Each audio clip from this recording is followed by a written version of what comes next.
truth through cinema has been unwavering. That his films take viewers on a spiritual journey, that he continuously reminds us that history is a teacher and never to be ignored, that he displays through all his work such a wonderful humanity. Today, at the click of a button, of course, everybody can look at his Wikipedia page and know the number of films he's made and the almost uncountable number of awards he's won. But I think what we miss in Wikipedia is having him right in front of us, talking to us, explaining how he gets to that truth that he's searching for, what that truth is, and interacting from our cultural ambience. I think that is very important, that we view his films perhaps like nobody else views it anywhere else in the world, because we have our culture, we have our backgrounds from which, and I think that is also going to be very important for him. The other thing is, Wim is known not only as a filmmaker, not only as a photographer, but also as a person who makes very, very deep personal connections. He has worked for many years with his cinematographer, Robbie Muller, has been friends with Godard, Apichat Pong, a whole lot of filmmakers, and these are true friendships. His deep love for the history of cinema is legendary. I mean, we've just seen Tokyo Ga, where he has traveled all the way to Japan to try and discover Ozu, where Ozu came from, basically. When I was 17 or 18, I watched Pina Bausch dance in New Delhi, and I was so deeply affected, but I was just a 17-year-old and I did not understand what this experience was about. But when I saw his film, I think I really understood what it meant to be Pina Bausch, to make a film about her, and what that experience actually is. Truly, it is an honor to have him here, and I would like to thank him for his generosity of coming to Kerala. He will discover the passionate audience of Kerala, the wonderful Malayalam cinema, and what I wish is that he goes back as enriched by this culture as we are by having him amongst us. Thank you, Wim, for being with us.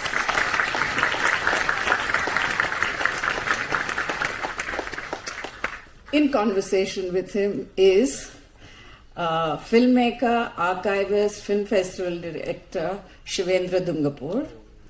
Shivi, as we all lovingly call him, is a graduate of the FTII.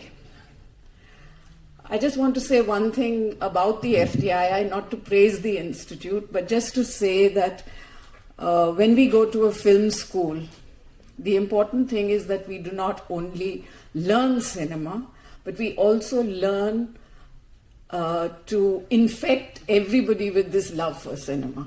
I think that's a very important thing, whether we have Shaji sir, there are so many people here, Rajan, so many people sitting here who actually become missionaries for cinema.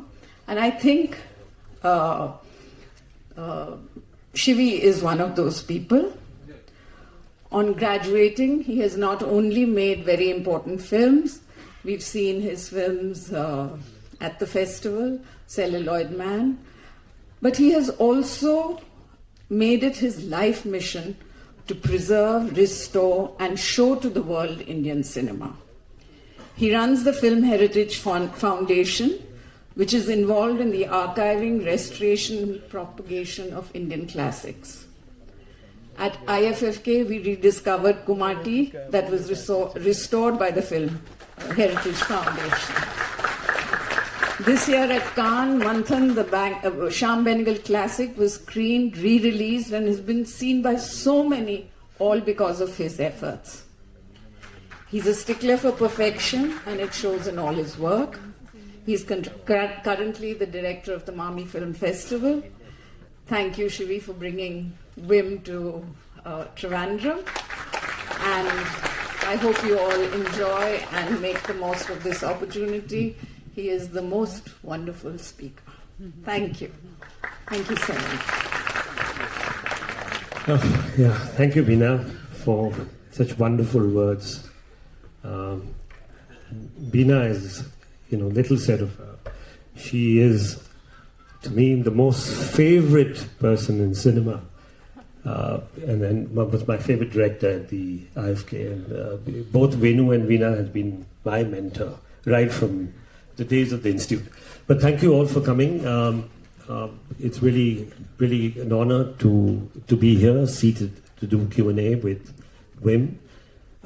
We began a journey in Mumbai. We spent 5 days here. We have a few days in Kerala, then we go to Calcutta, then we go to Delhi, then Rajasthan.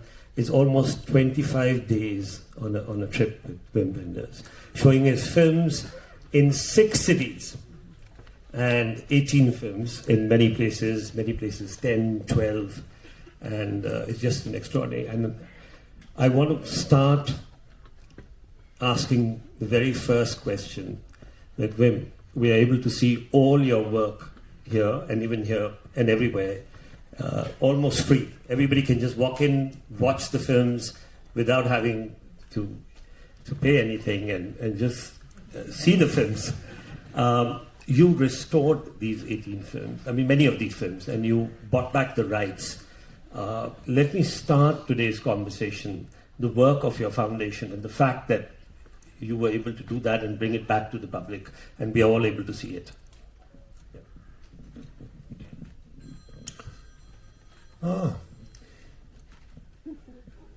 Did you all turn your phones off? About 12 years ago, I realized I was getting older, and some of my films I felt were old enough to take care of themselves, because I've really always looked at my movies as if they were my children, but eventually they can't always remain children, and I felt some of them were old enough to no longer feel like my children. And I do think of them as entities, like persons almost. So I realized it was about time that they grew up and they didn't need me anymore. So what do? If you want to step away as a parent, you have to enable them to take care of themselves. And I didn't want to own them anymore. I felt they had deserved to be their own people, so to speak, or their own entities. So I realized the best form for that was a foundation. And you know yourself how good a structure a foundation is. So inside the foundation, these films, it's a beneficiary foundation, these films belong to themselves. They are not owned by anybody, and the people who work at the foundation, they work for the films. It's not the other way around, that the films earn money for the foundation. No, all the money they earn goes back into their restoration, into their care. So they'll survive me, and that is very good, because I feel they earned that perspective. So we have now released 23 films who are able to face the future, even a future without me. They own themselves, they belong to the public. I'm very happy that you make this event here for free for people, because that is in the spirit of our foundation as well. So, thank you. These people, these movies belong to you, really, because they only exist because you see them. And that is my very firm conviction. No matter which culture you're from and where do you live, a film, at least my idea of film, is that a film is a very open structure that allows you to enter it and take possession and connect it to your own ideas, to your own experiences, to your own desires. So the film exists because you see it and fill all the holes in between the lines, so to speak. And I think we've succeeded now with 23 films to enter the digital age and be ready to face whatever uncertain future we all might be looking forward to. Because I always felt, as I myself owe so much to the history of movies, I would have become a very different person if I hadn't been introduced a long time ago, almost 60 years ago, at the Cinémathèque Française to the entire history of cinema. Like I saw in 1 year about 1,000 films, maybe more, all introduced by the great archangel of film archivist Henri Langlois. He introduced each film, and I slowly got to know the entire history of cinema, and I didn't know it before. You see, I come from a country Germany, which didn't have a film culture in the 50s and 60s. When I grew up, I knew American movies. I didn't even know the film history of my own country. I'd never seen a film by Fritz Lang in Germany. I had to go to the Cinémathèque in France to be introduced to Lang and Murnau and all the classic German cinema. And it did change my life. It turned me into a different person. And filmmaking turned me into a different person, because cinema is an extremely powerful thing. And I felt it'd be good to work to give cinema something back. And we do this with my foundation. And do it with your foundation. And because films have a very healing power on people. I believe so. And so I'm happy that you're here. I'm happy that you have a chance to see some of my films. And I'm eager to answer your questions. So we're going to follow a very interesting structure. I'm going to ask just a few questions, but the masterclass will be composed of your questions, and that's how we're going to do it. So you're going to ask the questions, and Wim is going to answer. But I'm just going to lead up to a few questions just to get the base right. Wim, you set off yourself to be a painter. You wanted to be a painter, then you said you wanted to be a priest, you wanted to delve into architecture. How did you get into filmmaking?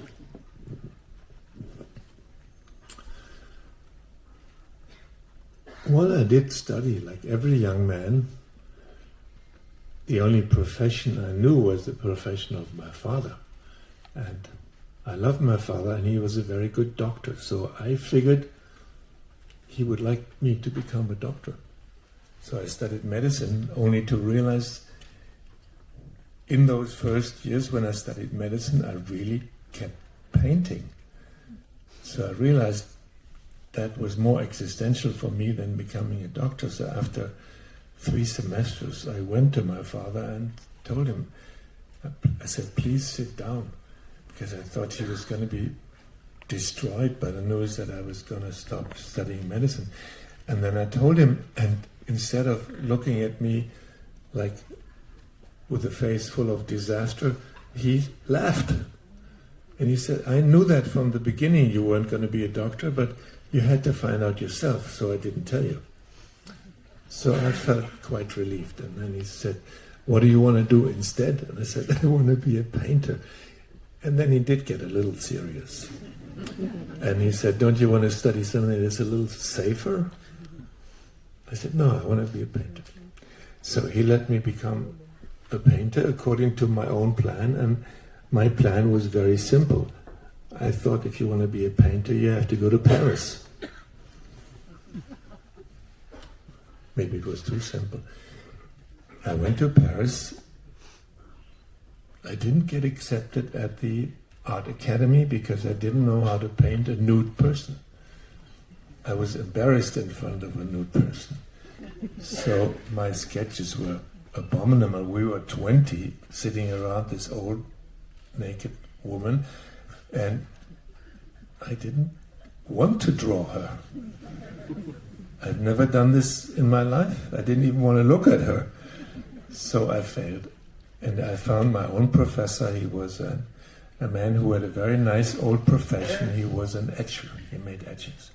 And I became a student, and he was great and encouraged me. But it was only in the mornings and until early afternoon, and then I had to go in my little cold room. It was too cold and too little, and I couldn't do anything there. It was just freezing, so I looked for a warm place. Theaters and bars and cafes were too expensive. I couldn't afford it, so I went to the Cinematheque. And first I saw a film a day, and then I saw, thank you, then I saw 2 films, and then I saw 3 films, and finally I saw every film they had. And I realized painting was not quite as good as cinema. Cinema was more complex, you see. I loved music and I loved literature, I loved writing. I loved a lot of things. I loved stories, I loved religion, philosophy, mythology, and movies were about everything I loved.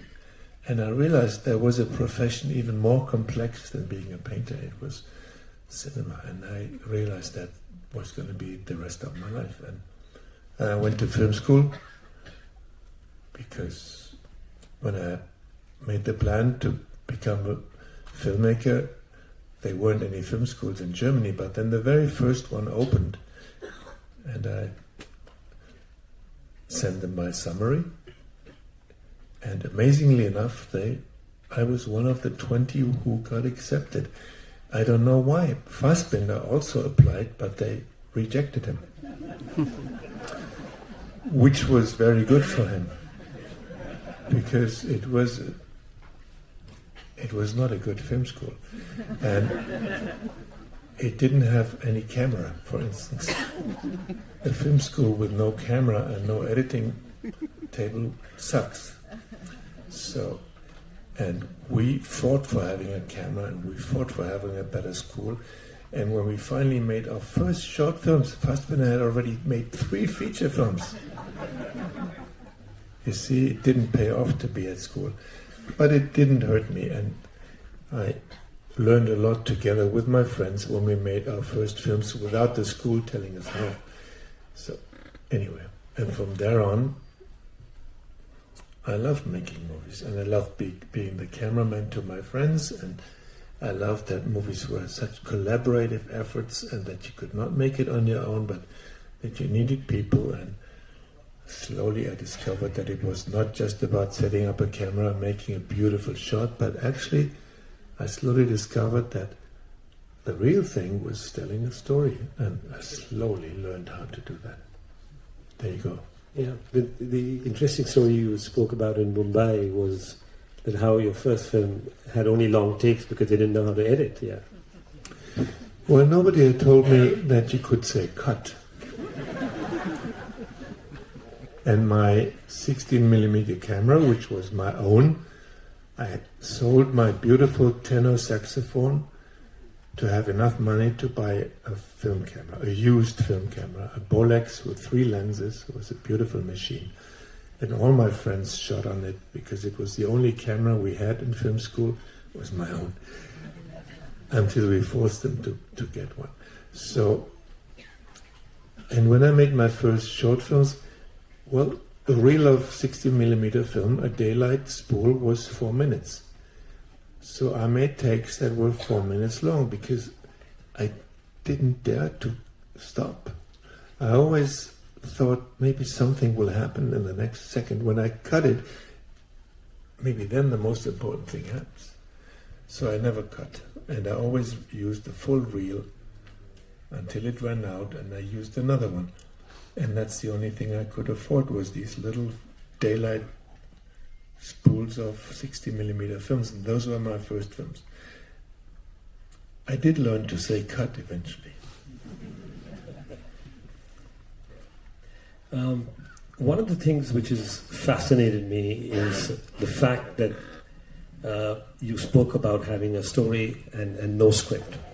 Having no script, but situations which lead to formulate a script. And then in the early part of your career, you tried working on scripts, you tried to work on stories, and then you moved on to your road movies. Could you talk about that? I could. Yeah. You want me to?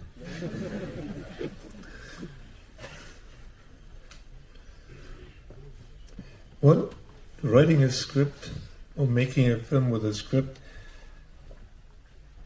I didn't know much about it. And that school didn't teach us anyway. So there was no classes on how to write a script. But we all started to see movies, and I had seen the whole history of cinema, so I knew somehow most of these films probably had a script. But I had my share of problem with the script because I thought when the camera was running, it was so special and it was such a sacred moment that you could make a reproduction of something that actually happened in front of you. I didn't know how to write for that. So I tried writing a script, and then I always thought, but when the camera is actually running, then it will be so different than now that I'm sitting at my typewriter that I felt a little lost. And especially as in my own life, and maybe you tell me the opposite if you have different experiences, but I have never lived a story in my own life. I had never happened anything to me that was a beginning, middle, and end. No. You live through interesting situations in your life, but never through stories. So I never really, when I wrote a story or a script, I never really believed it. I always felt phony. And when the camera was running, what was happening in front of the camera was not phony. It was real. And what I wrote was just a way to express a desire, but it wasn't real. So from the beginning, I had my share of problems with the scripts. And I did my first 3 movies sort of all based on movies that I knew. My student film, when I ended up finished the high school, the film school, it was, I must say, very clearly based on a film by Cassavetes. Maybe you know John Cassavetes, maybe you showed some of his films. And so maybe some of you know Cassavetes. He was an American filmmaker, very adventurous, very much into improvisation, and quite an inventive filmmaker for an American filmmaker. I mean, in comparison to the studio system. So I liked him a lot because he had this freedom inside that system. So my first film looked very much like a Cassavetes film. And then I made my second film, and that was after film school. And I had an actual film crew, and I had a real cameraman, Robbie Müller, and we were shooting on 35 millimeters, so that was a real movie, and there was like 10 people on as a crew. It felt much more important than my student film, so I made a film that looked like a film by Hitchcock, except it didn't have much suspense. Hitchcock without suspense is not quite the right thing, which, if you know Hitchcock, you know that there's not much left if you take off the suspense. And that's the first film, commercial film I made commercial, and I even traveled to New York, gave my first interview, and I only later realized it was a famous American film critic, Vincent Canby, and he talked to me about this film I had made, and that was the first time I answered questions about a movie, and he wanted to know what I had thought in making it, and I didn't have much of an answer. And then in his questions, he called my film an existential thriller. And I was so excited. Yes, exactly. Why didn't I think of that myself? That's what I had done. I had made an existential thriller. So I used it from then on. So, and then I made my third film, and the third film was a historical epic. At least it was based on a novel, 17th century America. Maybe some of you know Nathaniel Hawthorne, The Scarlet Letter. It's a woman's story, a woman who falls in love with a priest, with the Puritan priest, and they have a baby, and of course that is a terrible shame in the community. So it's a real melodrama. And it was offered to me, and because I had already made 2 films, I thought, sure, I can do this. Piece of cake. And then I realized I could not do this at all. I had no talent to make a historic film. I also realized I had no right and no talent to make a movie about a woman's story and her history. I didn't know enough about a woman heroine to tell her story. So I was the wrong man at the wrong place. And I had wanted to make the film in America, where it belonged, but instead I had to shoot it in Spain because we didn't have a budget to go to America. And instead of shooting in a little Puritan town like the novel, I had to shoot in a Western village in Spain, where they shoot Italo-Western. Maybe you... Did they come to India? Italian Westerns? Yes. These ridiculous movies came to India? Yeah. We had a lot of Italian westerns. Did we have that, Vida? We saw a lot of that, yeah. So I shot my film in the place where they usually shoot Italo-Westerns. And our budget allowed us only to paint the entire village in black. And then for years, most of the Italo-Westerns took place in a black village. And I was the only one who knew why. Because they didn't have the budget to repaint it. Anyway, so and that was the end of my filmmaking career. I thought it can't go on like this. You have now made 3 films, and all 3 were based on a model, on somebody else's work. And the first 2 you got away with it because you knew how to imitate filmmaking. The third one you didn't know anymore how to imitate filmmaking. So maybe it's better you become a painter again, or you continue writing, or you get your saxophone back and continue to play music. And there was a certain regret, because in a way I loved filmmaking, but I felt I wasn't good enough. And then I thought, well, maybe I give myself one more chance. If I make something that I realize only I could make and nobody else, and that I do something that is my very own and that I feel very comfortable in, I need to find a situation in which I'm comfortable, in which I feel like I invented for myself how to make a movie. I didn't take any other movie as a model. I invented for myself. And if I succeed in doing that, well, then I'll continue being a filmmaker or director. And I put everything on one card, and the film was playing here today. It was Alice in the Cities. It was, first of all... Thank you. You might have actually seen the film. It was, first of all, a low-budget film, really low budget. We had a crew of 8 people traveling to America and then back to Europe. And anyway, you've seen the film, some of you. It was a low-budget film, and it was a road movie, because in these 3 films I had not been able to shoot in chronological order. For these 3 films I had a script, and meaning having a script meant you have to shoot the end somewhere in the middle or in the beginning, and the beginning at the end, because logistically nothing else made sense. Anybody who makes movies knows the condition that you shoot films out of order. And I felt, as difficult as storytelling was to begin with, storytelling, I told you I didn't quite believe in stories. So, but if you even tell the stories upside down, it gets even more difficult. So I realized maybe I could overcome my doubt in storytelling if I could tell a story slowly from beginning to end without going zigzag and back and forth. But and then I realized there was only one kind of movies that nobody would prevent me from shooting in chronological orders, which was a road movie, because the road happens, of course, in chronological order.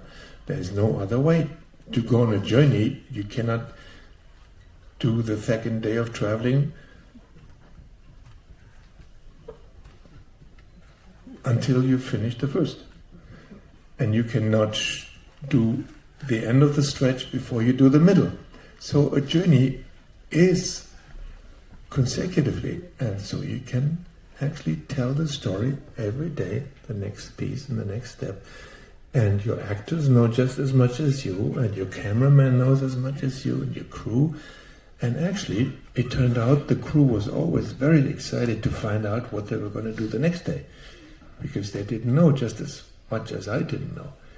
And that was a nice condition. Finally, I felt storytelling made sense, because it really consists on, if you tell your child a story at night, you're not starting with the end. No. Your child will want to know one thing after another, because that creates a feeling of security and of making sense. And actually, storytelling is only trying to make sense of the world around you. So I enjoyed that so much, and I forgot my entire fear of storytelling and told it with confidence, and that made the whole difference.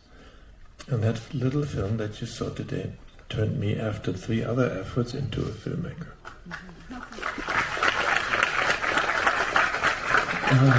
I'm going to start taking some questions and then keep coming back to you. Do we have mics for people to ask questions? Do we have mics on either side? Where are the mics for people to ask questions? Yeah. There's a gentleman here who wants to ask a question. Let's have a lot of questions from the audience. Yeah, please. Good evening, Wim, sir. Hey, there you are. Yeah. I just watched Alice in the Cities, and it is just not going out of my mind. It's there. The whole journey of the protagonist there. So just I'll make it quick. The question: there's this particular scene where the protagonist takes a photograph of a kiosk with maybe the billboard of a Coca-Cola in the background. And once he gets that, the photograph in a Polaroid camera, he just looks at it and tells in a disappointing fashion that it doesn't show what I actually saw. So I guess this goes to all artists out here, like what they perceive, it usually doesn't come across fully. So my question to you will be like, which of your work from the Summer in the City till Perfect Days, which of the work came close to your vision, your actual vision? The last one. Perfect, sir. Perfect Days. Yeah. Perfect Days. I finally knew what I was doing. No, I'm not quite saying the truth. Thank you. Wow, here's a poster of Perfect Days. Because you might have noticed that I made both fictional films and documentaries, and more so you realize I did make documentaries. Because in the course of my career, in the beginning, after Alice in the Cities, I made a whole number of films without a script. The film I made after Alice is called Kings of the Road. I mean, he now calls me King of the Road, but the movie's title was Kings of the Road. And I made that film with half a page of script. It was just the very first scene. And after that, there was nothing written. Nothing. Not one line. We just had the moment when the 2 characters meet each other. So, and that was possible at the time. It was the mid-70s, and somehow it was possible. I had to talk a lot, and I had to convince the people who financed the film that I could do it, but they did it. And then slowly in the 80s and 90s and into the 21st century, that became increasingly impossible. I mean, I had proven that I could make a film without a script and that I could develop a film as we went along, but it became more and more impossible. And today, if you say you want to make a movie but you don't have a script, you can be whoever you want, but they're going to laugh at you. Get a script, buddy, and then we talk. So filmmaking is more and more streamlined or made with recipes, or people want to read a script and then tell you to go back and improve the script and improve the choreography, the dramaturgy, and they tell you that it can still be developed. And so a young person today, a young filmmaker today, works 2 years on the damn script, and at the end he or she doesn't even want to make the movie anymore. He feels like he already did it, but then you still have to shoot it. So I like the process of finding out the truth of a story. I like the idea of having a story in mind at the beginning of a story and then find out what the truth of that story could be if you live it. So, and that became increasingly difficult. So, and then I realized there was one form where nobody asked you to produce a script, and that was documentaries. So I started to make documentaries because I felt it was a very adventurous form, genre, and inside that genre you had much more freedom to invent how you would make that documentary or that film on the old man in Havana or on Pina Bausch or whatever. So, and slowly, and I just come to why I said the last film is the important one, and slowly I realized that from the beginning in my fictional films I'd always try to include as much reality as possible. And a lot of the shots in all my fictional films are really of documentary nature because I like the place and I like the light and I'm carried away by what I have in front of me and I want to do justice to the place or these characters.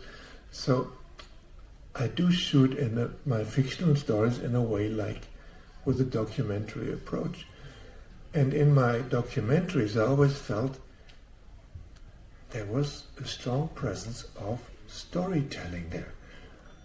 If you want it or not, if you follow somebody, you realize a story is going on. And the most dramatic story I ever followed was, some of you might have seen Buena Vista Social Club, right? So that was, in my book, a real music documentary.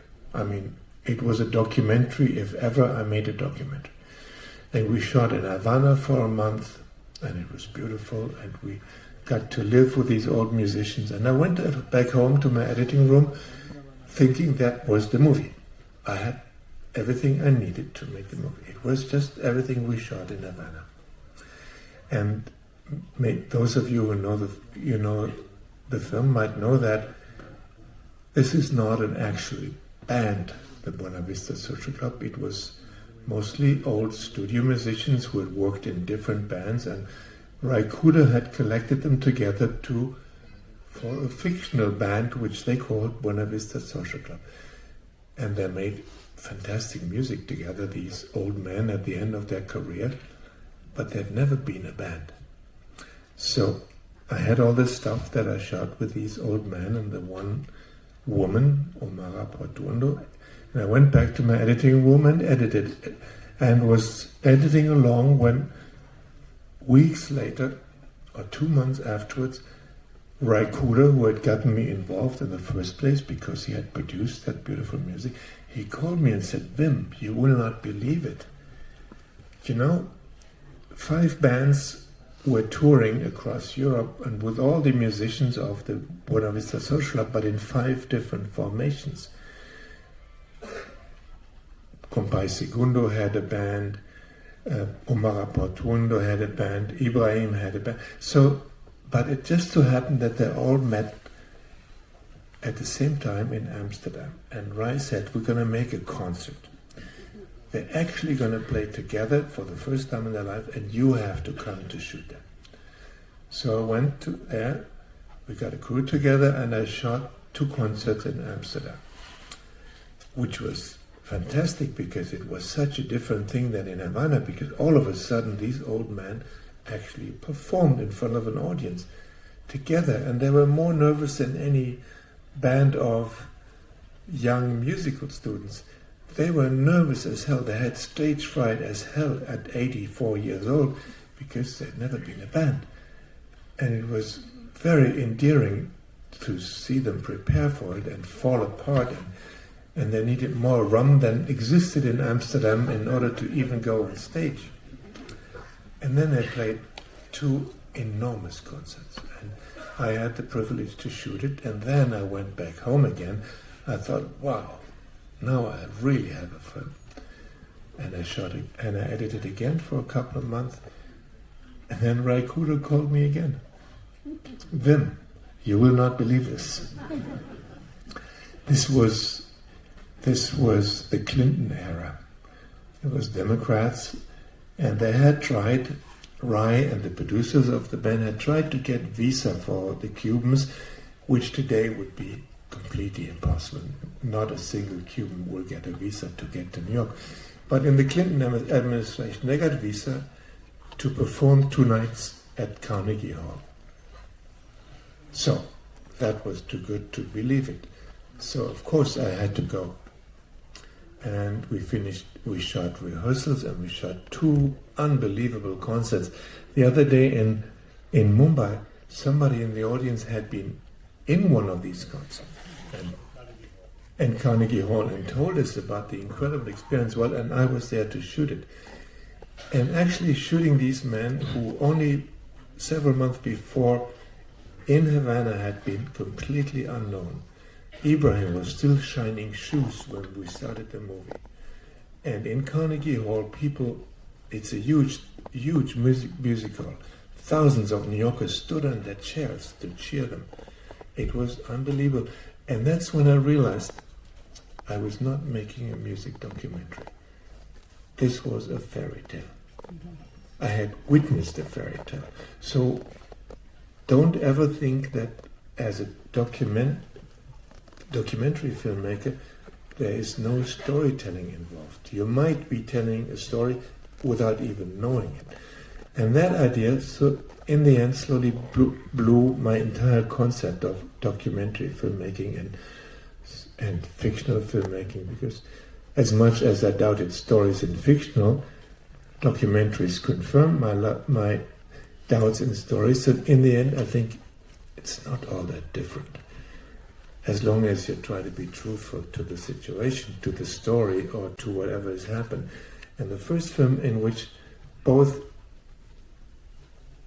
intertwined in a way that I didn't know anymore, am I now making a fictional film or a documentary, was Perfect Days. I made a very fictional story about somebody who lives a very humble life as a toilet cleaner, and we shot it as if it had been a total documentary. With this man, we never rehearsed, well, after the first couple of days. We just went to the set as if it was a documentary, and this actor allowed me to shoot this film so true to the character that he played so truthfully that in the end, I really don't know anymore how to define a fictional story and a documentary. I think they're very much related. Just 1 second, if anybody wants to ask in Malayalam, there are, there's translation available, please. Yeah? That's great. Just wanted to add, Wim, onto this, that obviously the location has played a very significant part in whether it's in your documentaries or in your films. Is that something, is your starting point in many of the times?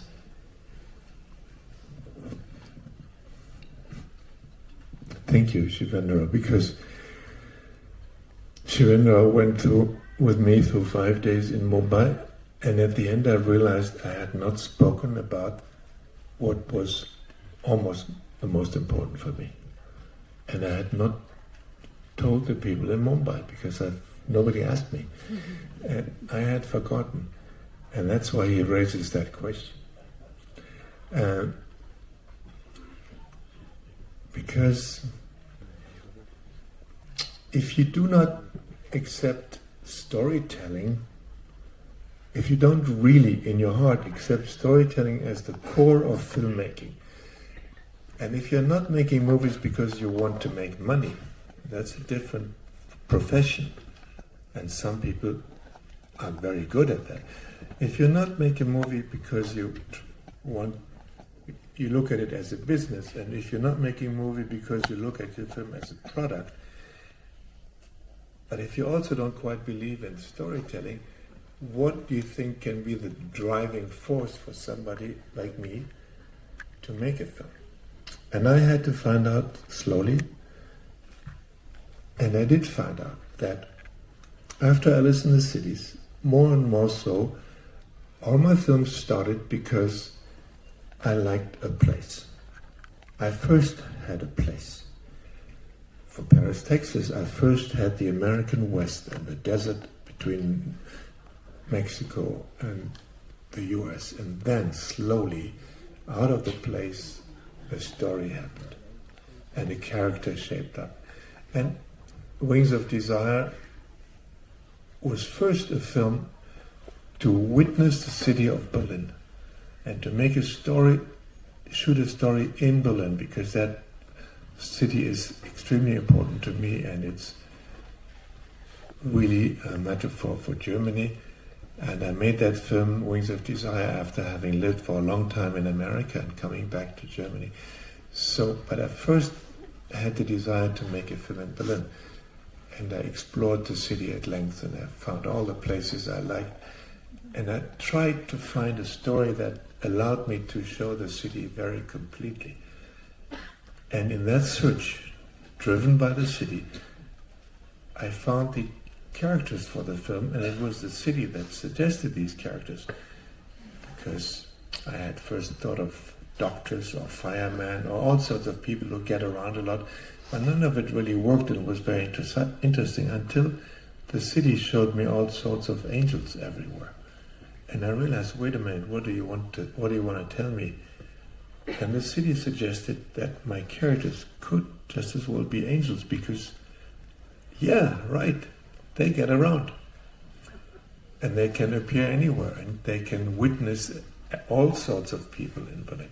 So what I'm saying is, I believe that places have a storytelling power, and that places can help you very, very much to have a grounding and know why and where you make a film.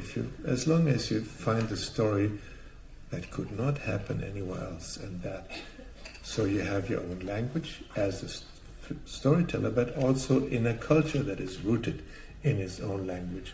Like here, I mean, you make mostly films in your own language here, right? So I like films that have a local color and a local touch and come out of a region, and people speak their own language, and that story that you're telling belongs there. And for me, that is almost the most important. If I'm shooting somewhere where I don't feel like I really belong there, or my story belongs there, I don't even know where to place the camera. I think it's very important that the story and the film belong together, and that the film couldn't take place anywhere else.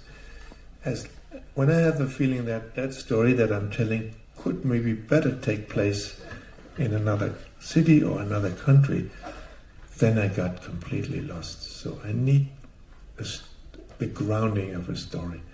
And I have always felt that places helped me enormously to believe in the story and make a specific story. And I don't think anything else is interesting. I don't think movies that can take any place anywhere are worth anything. So, and movies that are taken in front of a green screen are totally hopeless for me. Yeah, let's have a question right at the back. Can we give her a mic? Just one second. Let the mic come to you, because then we can all hear you. Can somebody go and give her a mic? Way in the back, in the middle. Yeah. And then we come back to you there. Yes, we come back to you. You'll get the mic back.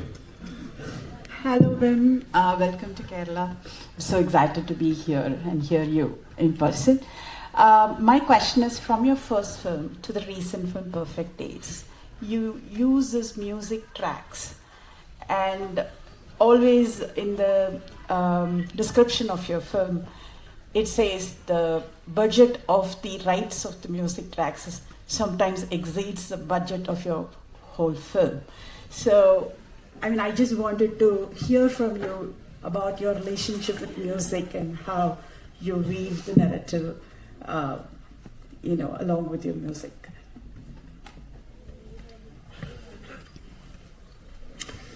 I love music really very much, and I listen to a lot of music every day in my life. And when I'm working, I like to listen to music. When I'm writing, I like to listen to music. So music is a very integral part of my life. And at the time when I thought I could become a painter, or then when I thought I could become a filmmaker, music was even more crucial to me than anything else, because I was 20 years old, 21, 22, and I realized people of my generation in England and America made music. They were of the same age as me, and they were all art students like me, and they were called the Beatles or the Kinks or the Rolling Stones. All these were art students. Or they were called Bob Dylan or the Velvet Underground. These were people who had my age and made something from scratch. They reinvented music. And I took a lot of energy and power and confidence from that amazing youth movement, which was called rock and roll at the time. So it really infused me also with the strength and the cockiness to believe I could do something. So music was always important for me. And I also love classical music, and I love jazz, and I love Latin American music, and lately I've been listening more to anything else to African music. So I think music is really a strength in my life. And I wouldn't want to make movies if they couldn't be related to music. I mean, some of my movies talk about the music, like Buena Vista Social Club, and others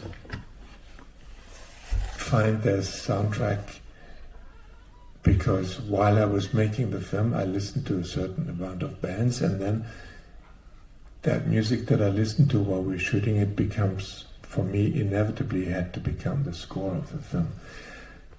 And ever since I've, for the first time in my life, sat at an editing table and joined music and images together, like these shots of my 60mm Bolex, and 4 minutes long, and then another 4 minutes and another 4 minutes. And already if you attach them one to another, out of the order of shots, something else appeared that was different than each of them alone. And then I put my favorite music on a cassette recorder and let it play. And that was amazing. It made everything that I saw, I thought I knew what I'd shot, but together with music it had a different meaning. So when I realized this was the most fun in the whole process of filmmaking, was to have the images meet the music they're going to live with forever. And very often these two were from the beginning very much linked by me. So I don't think as music as something additional. Like, I don't like the expression that you use music for your film, because music is integral part of it, just like the images, or just like dialogue, or the places, or whatever it is that is essential to it. Music is just as essential, and it's part of what a film is made of, and not added to it. So music is really very, very important to me. And with Perfect Days, I wrote all these songs into the script, hoping, into a very loose script, hoping we could end up, and we played all the music in the scenes, but I wasn't quite sure that we could afford it. And then, actually, yes, the music was more expensive than the film, but it was all worth it. And I shot the film very fast in 16 days, so I would have enough money left to pay for the music.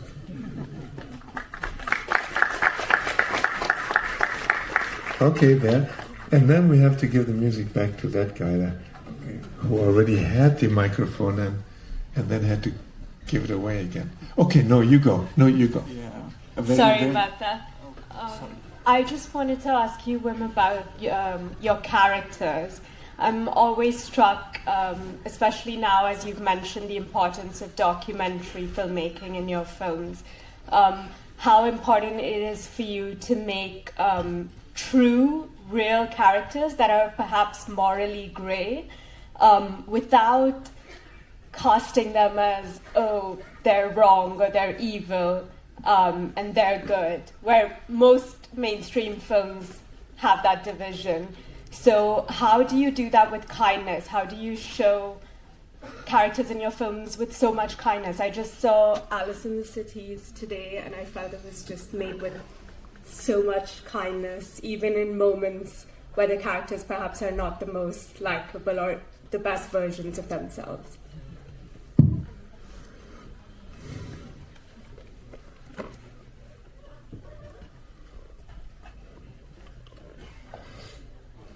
I realized I was unable to work with somebody in front of the camera, an actor or a real person, if I didn't like them.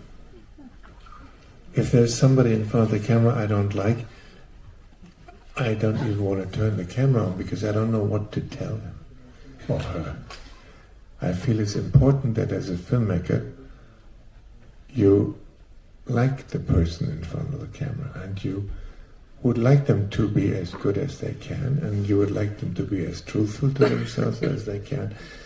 And if it's an actor, you would like him to reveal as much as possible from himself or herself, and not so much play a part and pretend to be somebody. I want an actor to show where he's coming from and who he or she is. So, and I really want to know who that real person is, not what sort of character he can play. So it's sometimes very difficult to go through the casting process, if ever you have to do it, because as it's for me so much about liking the person, then there's people who are probably great actors, but I don't quite like them. And then I know I could never work with them. I need to like the person. And I need to want to be a friend to that person, or that person to be a friend with me, and reveal himself. And sometimes it's difficult. I made a movie, for instance, called American Friend, in which a lot of the characters are bad guys. They play gangsters. Some of them play mafiosi. And I loved the novel by Patricia Highsmith on which it is based, but when it came to casting bad guys, I was at a loss. I didn't know, how do I do that? First of all, I didn't know any gangsters. And second, I didn't want to know any. And I didn't want to get to know any actors who were always playing gangsters because they were nasty. No, I didn't want to work with them. So I finally realized the solution was the only sort of gangsters I knew personally were directors. Because directors are good guys or girls, but they have to go through a lot of cheating in order to get their job done. So I thought, oh, that's a saving grace. And I realized I'd already cast a director in the leading part. Dennis Hopper was a film director. And I realized I could just go on trying to convince my director friends to play all the bad guys. And that worked out marvelously. Because they knew what they were talking about, and they were still good guys.